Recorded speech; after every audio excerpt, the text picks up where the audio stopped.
Good afternoon, everyone. Thank you for joining us today. I'm hoping I've actually got through the first, tech trial of the day and actually remember to unmute myself. I'm sure I'm going to do it at some point later, so you can all have a good laugh afterwards at me. For anyone who doesn't know, my name is Paul. I'm the marketing director for Rapport. And for those that have joined us for any of the sessions this week, we hope that today is going to be an extension of some of the themes that we've been exploring. In particular, though, we're going to focus on attention and how to get more of it. And I guess the overarching debate from the week around communicating in a public or in a private manner. We do have a Q&A function available today. However, again, being conscious of time, as we've been all week, we are proposing to answer any broader questions that you may have in our panel session tomorrow, and any very specific questions relating to the content that you actually hear today, we will come back to you individually on. So if we move on to today's presentation, and this session is focused solely on creativity. So we provocatively called it "No One Looks at Out of Home," because like all traditional media, of course, especially if you listen to the trade press, we're constantly being told that TV, print, out of home, it's all dead. No one looks at it, and therefore, obviously, it should all be digital. That's clearly not true. And with the advent of digital and technology, specifically within out of home, I actually believe that out of home is the most creative channel. So what we hope to do today is provide some inspiration for you, and actually really to help you unlock the creative potential that we believe exists within the channel. And we're going to hopefully do that by bringing you some of the backstories, some of the kind of the behind the scenes footage, some of the things that you may not be aware of that actually goes on when you create some of the award-winning campaigns that we're actually going to talk to you about today. I guess just before we do get into it, what do we mean by creativity and out of home? So today's session is focused, or isn't, sorry, should I say, focused on the ad itself, rather the creative ways in which we can actually use the channel. So when we think about out of home creativity today, we broadly look at it falling into two areas. The kind of the big idea, which I guess taps into what most people would deem out of home's core traditional strengths, its high impact, its visual public nature, and its ability to drive brand fame. This could be anything from stunts, special builds, brand experiences. It may even have interesting technology integrations such as AR or VR. But ultimately, what we're talking about here is a big idea that's executed in the real world, a shared experience that drives earned media, whether that be word of mouth or on social. But I think what we're seeing more of as well, obviously, is dynamic creative optimization. And this opens up new ways for us to be creative, whether that's location or moment-based triggers to serve contextually relevant messages, or maybe even think of Spotify's use of first-party data to create that emotional engagement through their messaging. Sometimes those lines become blurred between the two, and actually I think sometimes, again, that's actually often where the real magic happens and where some of the really interesting campaigns actually delve. So again, think of the award-winning Hiscox campaign that displayed cyber attacks in real time on digital out-of-home screens. So those are the kind of the two buckets that we look at when we're thinking about creativity in out-of-home. But for the purpose of today, we're going to focus on the big idea. And this is a campaign that wasn't ours, not taking any credit or claim for it, but I think it's a great recent example of the big idea and the type of noise and buzz you can generate from creativity and out of home.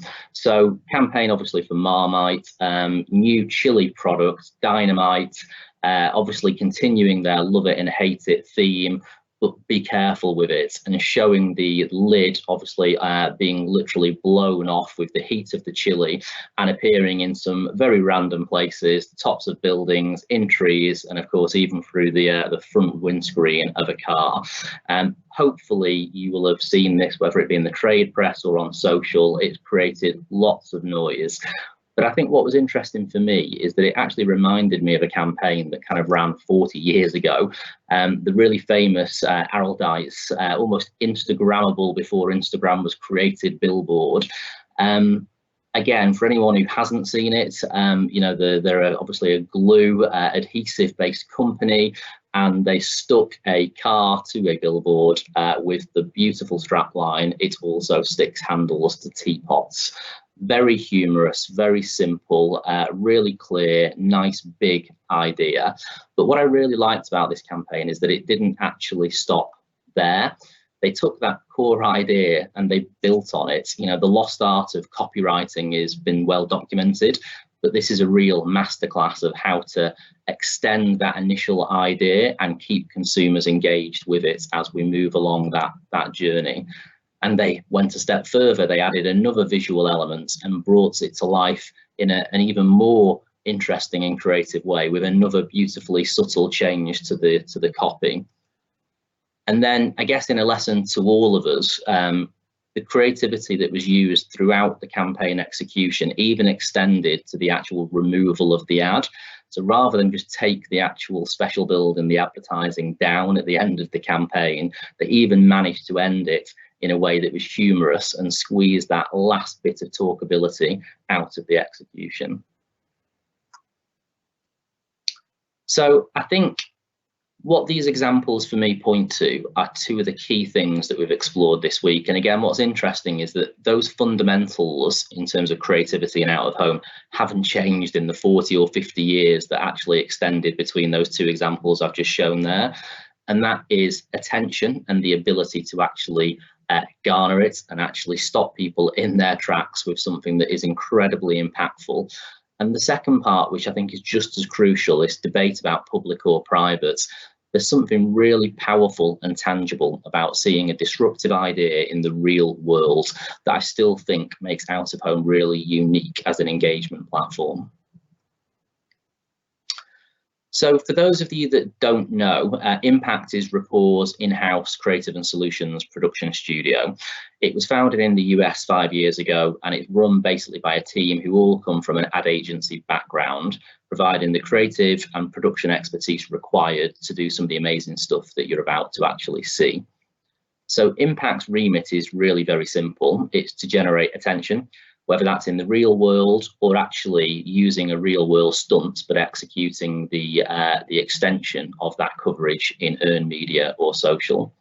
And we've been doing that over the last 5 years, winning numerous awards along the way. I'm sure this has already become abundantly apparent from my introduction for the last few minutes that Rory Sutherland can absolutely rest easy in the fact that I'm not going to be challenging anybody for the role of creative director anytime soon. But luckily for me, and especially for you watching, I do have Tanya with me today, who leads Rapport's Creative Council in the UK. So Tanya is going to basically talk about the unique experience having worked with the Impact team in the US before she made the move to London and was actually instrumental in bringing the Impact proposition to the UK. She's going to talk us through some of the many stories from Impact's favourite back catalogue of creative campaigns. So without further ado, I'm going to hand over to Tanya.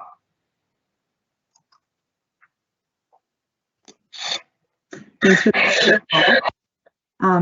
As he mentioned, we're going to do a couple of our favorite examples. So the first one is for the launch of Narcos Season 1. For anyone who's unfamiliar with Narcos, it was a series set in Colombia about the drug kingpin Pablo Escobar. And we wanted to really lean into some of the shocking facts about Pablo Escobar. So we landed on that he once burned $2 million to keep his family warm. And we illustrated this through a bus shelter build out that was fully stacked with $2 million, and the top money was actually burned a bit to illustrate that further. We also clearly noted on the bottom that it does not contain any real currency. However, it did look really accurate and lifelike. It was actually movie money prop, so it looked very realistic, and so realistic that someone actually broke into the shelter and tried to steal the money out of it in New York, which in a sense was actually really good for us from a PR standpoint. At first, Netflix was a little concerned because the campaign was still live and they wanted to continue it. So they were asking if we could refill it with the money and what our options were, but we recommended actually leaning into the experience and continuing the conversation with consumers. So we put up some caution tape and decided that we were going to start a ransom letter from Pablo Escobar as a reaction to what had happened. So we put a ransom letter that said, return my plata or face my plomo, which is essentially return my money or die. So that just continued to earn us further earned media and buzz, and there was a lot of talkability around the campaign. And then we came back for season 2 and wanted to do something a bit cheeky and further the talkability around the series. So we put adhesive stickers in bar bathrooms across key cities in the US that had lines of cocaine and rolled up bills or credit cards, and also mirrored beer mats that had the same. And it was very shocking to consumers to see, and that earned us tons of buzz. And then we also had security bins that had items that Pablo Escobar would have potentially had in there, and a few of the showmakers actually posted that on their Instagram as well, which was really exciting to see. So this just shows that you can do some of these really creative and unique executions a little bit more scalably and also at a lower price point and still be really shocking and grab attention from consumers. For Amazon Music, they wanted to put an Echo in Times Square, the center of New York City. And there was a lot of back and forth of how they wanted to do this. At first, it was just going to be a regular sized Echo in the middle and have any consumer go up and just anyone just order something to their house. But obviously that could have a lot of legal issues and logistical concerns. But with a lot of back and forth, they ended up deciding that we were going to do a massive Echo on a billboard in Times Square. So they first started off by buying the billboard itself and then just coming and saying, we'd like to put the big life-size Echo on this board. And it was actually much larger than any standard board. It's nicknamed the Beast as it's the biggest billboard in Times Square, absolutely massive. So there was a lot of research and development that went into this to ensure from a sizing and weight restriction standpoint, it would actually be logistically feasible to put this on there. But with some of the incredible partners that Impact works with, they were able to make it happen, and they replicated it exactly to what an Echo in your living room would look like, even to the point that the LED light ring around it was to the millisecond accuracy of speed of it lighting up. So it was really impressive, and Amazon loved the attention to detail. And then the end product looked incredible. It was seen from 10 blocks away. It was 7 stories tall, 79 feet, absolutely massive, and earned a lot of buzz and press as well. For a new series for Netflix called Bill Nye Saves the World. I'm not sure in the UK who's familiar with Bill Nye, but he is a David Attenborough of sorts, but he created science videos for people in school and you would watch them at your classes. And then he was booked to do a Netflix series that was surrounded on environmental issues. So we decided that we wanted to do something really big to announce this partnership. And one of the ideas was to have some sort of air purifying billboard. We weren't sure if we needed to create an actual air purifying box that would maybe be installed on a billboard, and if the lead time would be massive. And we explored a lot of different options because it hadn't really been done before.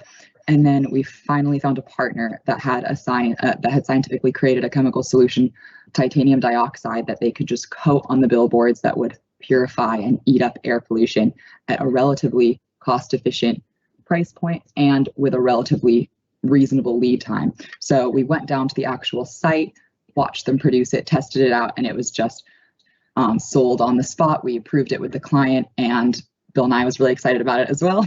He posed in front of it. So then we also made it scalable so that other clients would have access to this environmentally friendly service. For Amazon Prime Video's launch of Tom Clancy's Jack Ryan, which is an political action thriller, they wanted to crash a helicopter into a billboard. So this was the engineering drawing and the mock-up, and we didn't have as much time on this one, so we needed to find a solution to make it happen as quickly and realistically looking as possible. So the way we went about this was we actually purchased a salvaged military helicopter and refurbished the whole thing. We cut it to make sure that it would perfectly, from a size and weight perspective, fit within the actual dimensions of the billboard and what would be legally and from a safety perspective allowed.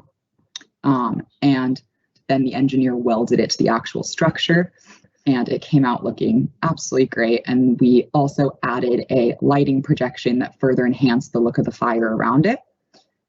So client was very happy with that one as well. For Netflix's Altered Carbon, which is a sci-fi drama that essentially puts an end to mortality and allows you to put your own consciousness into new bodies and live forever, we created a bus shelter built out that had the same body bags that people would be able to choose from in the show in bus shelters across West Hollywood. It was very creepy looking and it startled a lot of consumers. And here's a quick video showing some of those live reactions. Science fiction, a little too close to real life for some folks in West Hollywood. That's where a new advertisement is turning heads. CBS 2's Rachel Kim is live in West Hollywood with reaction to a billboard that breathes. Rachel? It certainly does, Pat. We're along Santa Monica Boulevard and Crescent Heights Boulevard. People around here are stopping in their tracks because of this. Check out this unusual bus stop ad. You know, it feels real and it looks real, and it's getting a lot of reaction. Along Santa Monica Boulevard, a bus stop billboard taking advertising to new heights. Crazy. It feels real. A lot of desperate actors in LA do anything for a buck. It's an ad for Netflix's new series, Altered Carbon. Transfer consciousness into a new body. This lifelike ad for the futuristic sci-fi thriller is drawing a lot of eyeballs, turning a lot of heads, and producing pokes from the curious. Some got up close and realized it even breathes. It's kind of incredible though for as far as advertising a TV show goes, because it's a sculpture, really. It's not just like a poster. I was intrigued. I mean, like, that's all I can really say. The poster got a response from first responders, but not all gave it a thumbs up. This man wasn't crazy about it, and this man didn't even want to look. I think the whole point is for it to be creepy. I don't think it's too much, no. I honestly was very confused. I was like, what is that coming out of the bus stop? We saw a lot of reactions, and from what we heard, looks like the ad did its job. I'm definitely going to check it out and see what it's about. But it definitely caught my attention and I definitely wanted to know more about it for sure. Yeah, almost everyone we talked to tonight said that they'll be checking out the series tomorrow because of this very strange ad. And I have to admit, it is unbelievably realistic. Back to you in the studio. Thank you. Science fiction. So that last note she mentioned is actually exactly what we were going for, making sure that we had it as realistic as possible. We had theater and makeup artists involved to make sure we had the hair and the eyelashes and everything down to a T to look as human-like as possible. We made sure it was all anatomically correct and that the breath patterns of the bodies actually mimicked that of an average person. So it was really lifelike. And it got, as you saw, tons of buzz. A lot of press picked it up. It was all over social, and it even won a Cannes Lion.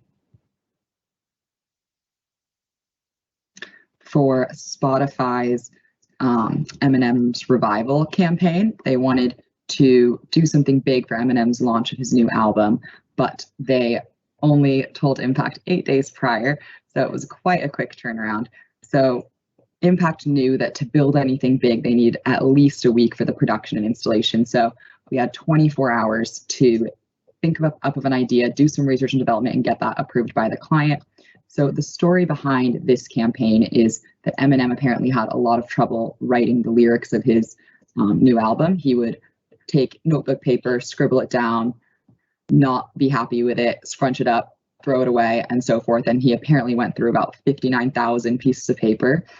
And so we wanted to illustrate this progress throughout the writing of his new album. So the idea that Impact had was to show the 59,000 pieces of paper crumpled up and filled into the album title.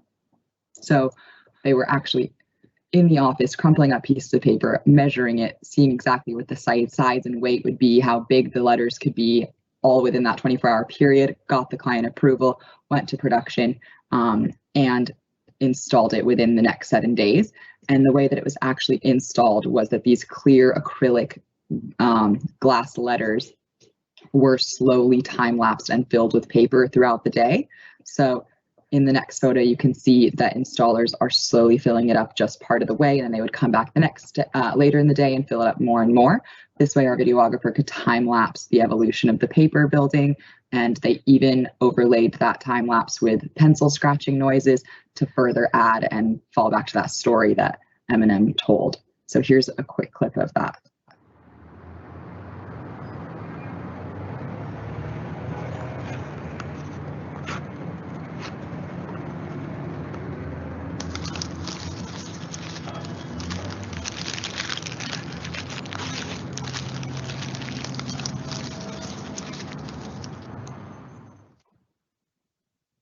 And M&M even shared it on his Instagram, which in the first 9 hours received 1 million views. So further showing how far some really catchy out of home can go and how it can go onto social and other channels and get tons of earned media. And he actually wanted to keep the build when it was done. So these letters live on in his warehouse in the US, which is exciting. For the Netflix series Luke Cage, for those of you who are not in the know of that one, it's a Marvel series, and Luke Cage's superpower is that he's incredibly strong.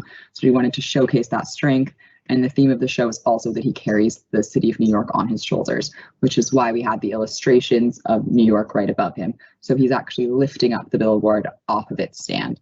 So as I'm sure you can imagine, it's very hard when replicating talent to make sure we're getting it as accurate as possible, as there could potentially be backlash if the talent doesn't think it looks like them. So we needed to ensure we did that as well as possible. So we partnered with a company that has a 3D printer that prints faces with a 0.1 millimeter of accuracy. And it was actually previously used on Barack Obama, so we knew it was going to be great. And the actor came into the Rapport offices, we scanned his face, and we had him pose so that our sculptor could see the muscle tone and how everything would be from a body perspective and sculpt that himself. And it looked exactly like him. And the only feedback the client actually had was to add more bicep muscles to him, even though it was representative of what his muscles were. But it looked great. The client, the actor was super excited about it as well. And he did an Instagram contest for his followers with this campaign, which was cool to see.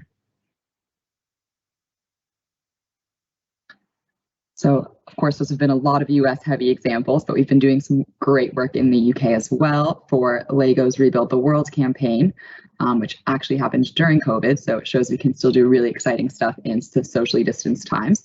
We used haptic technology, which is a bit of a step up from motion censored. And it allowed consumers to actually build Legos. It picked up motion as granular as building Legos with your hand. And it picked that up on the screen and showed that. It also had brand ambassadors and an experiential space to really engage families further. And it actually was award-winning as well.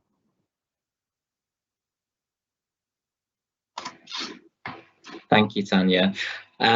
Hopefully, obviously, there's some really good examples there from the US, obviously, as well as the Lego one in the UK.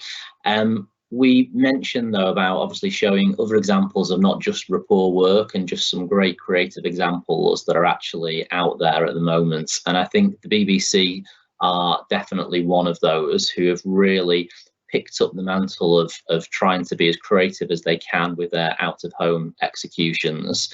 And actually, they started off relatively traditionally with the special build that you can see in the bottom left of the corner for his Dark Materials, where they actually created just kind of some 3D effects and 2D effects even actually in some instances, but they added a layer of actually trying to create that cold breath effect coming out of the polar bear character. Again, it's quite simplistic.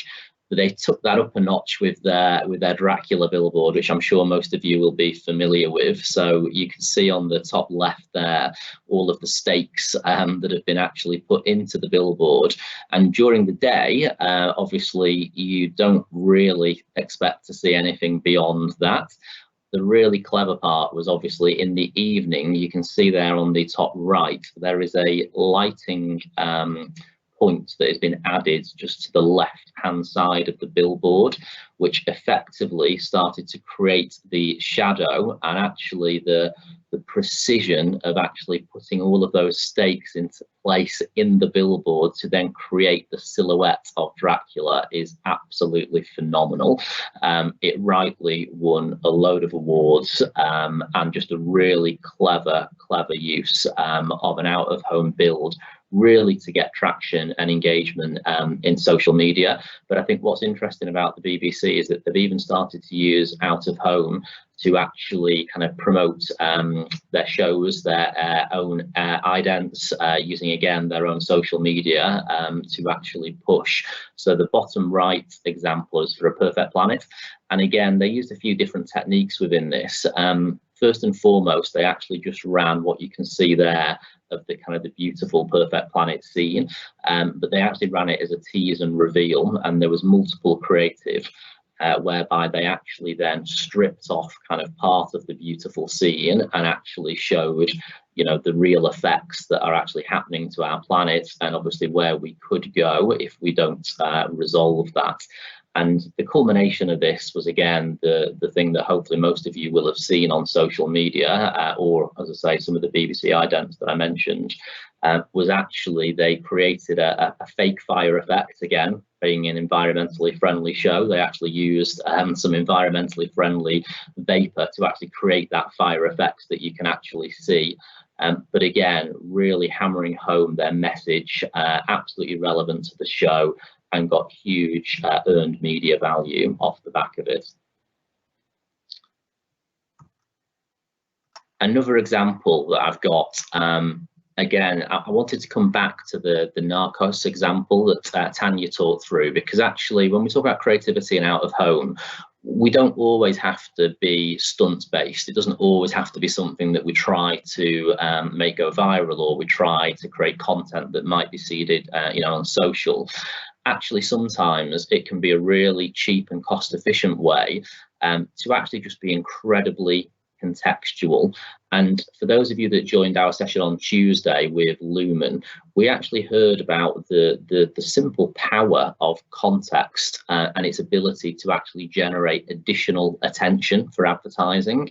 And I just think this is a really nice example. It's a few years ago now, again, not one of our campaigns, for Channel 4. And it was actually to promote their show Hunted, which basically, for anyone who doesn't know, challenges ordinary people to go on the run and evade capture from a team of expert hunters. And the show obviously shows all the techniques, you know, the tracking techniques, the use of CCTV, the data points that, you know, exists that allows them to locate people. And Channel 4 turned out of home assets into kind of really contextually relevant messages to promote the show.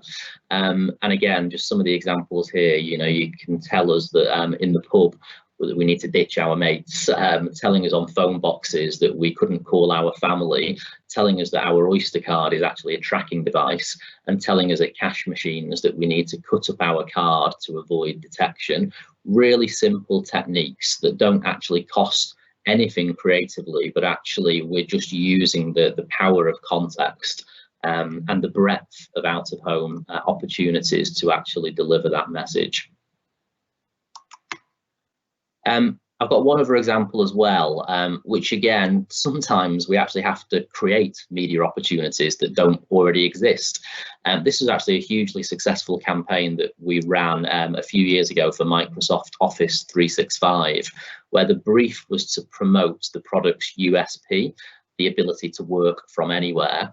So here, the media literally became the message, and we created new media opportunities. So we actually created Wi-Fi enabled park benches and outdoor meeting rooms with Wi-Fi enabled lawn art to help workers envisage their office outdoors. Again, a really powerful use of creativity. Quite simple technique, but actually one that delivered significant results when it came to awareness, attention, recall, and ultimately the business outcomes that Microsoft saw off the back of this campaign. And I appreciate, I think one of the things I just wanted to touch upon is that, you know, many of the examples I'm aware that we've shown today has come from the entertainment sector, and you'll rightly point to the fact that it's perhaps easier to be creative with such rich content from which to work in the first place. But I think, as we have shown in a couple of the examples, creativity in out of home has been used to great effect over the years by a wide range of categories, from promoting crisps to jacket potatoes, from the use of technology to promote the magic of flying for British Airways, right the way through to using augmented reality to create social content, ultimately to sell cans of Pepsi.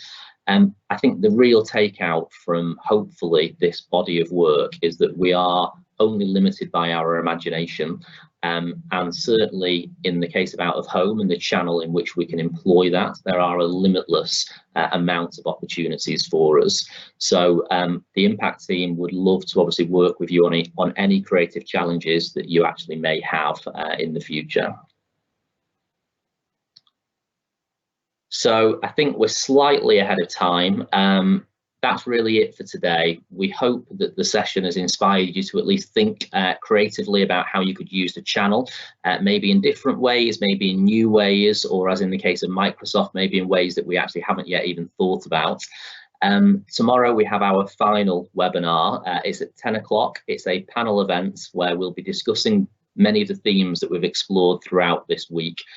So things such as trust, attention, the two-screen future, and creativity.